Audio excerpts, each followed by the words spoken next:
माँ चंद्रघंटा की कथा। नवरात्रि का तीसरा दिन माँ दुर्गा के चंद्रघंटा रूप को समर्पित होता है। माँ का यह रूप बहुत ही दिव्य, साहसी और करुणामयी माना जाता है। माँ का नाम चंद्रघंटा क्यों पड़ा? माँ के माथे पर आधे चंद्र के आकार की घंटी जैसी आकृति बनी रहती है। इसी वजह से उनका नाम चंद्रघंटा पड़ा।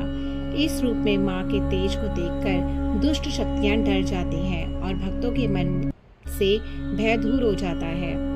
जन्म और विवाह की कथा। माँ चंद्रघंटा वास्तव में पार्वती जी का ही रूप है।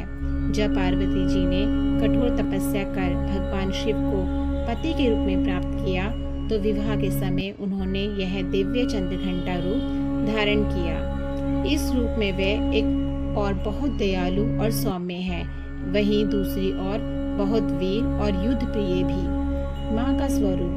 माँ चंद्रघंटा का रंग सोने जैसा चमकीला है। उनके 10 हाथ है, कुछ में अस्त्र हैं और कुछ हाथ आशीर्वाद व वरदान देने की मुद्रा में रहते हैं। वह सिंह पर सवार होती है जो शक्ति और साहस का प्रतीक है।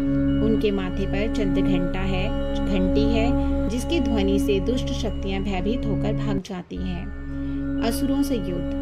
कथा है कि जब राक्षसों ने देवताओं और साधुओं को सताना शुरू किया तो माँ ने चंद्रघंटा रूप धारण किया।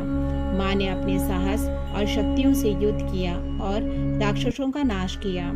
उनकी घंटी की आवाज इतनी तेज थी कि उससे असुरों का मनोबल टूट गया और वे भागने लगे। पूजा का महत्व।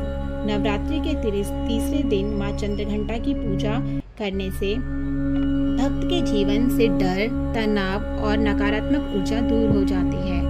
साहस, शक्ति और आत्मविश्वास बढ़ता है। परिवार में सुख, समृद्धि और सौभाग्य आता है।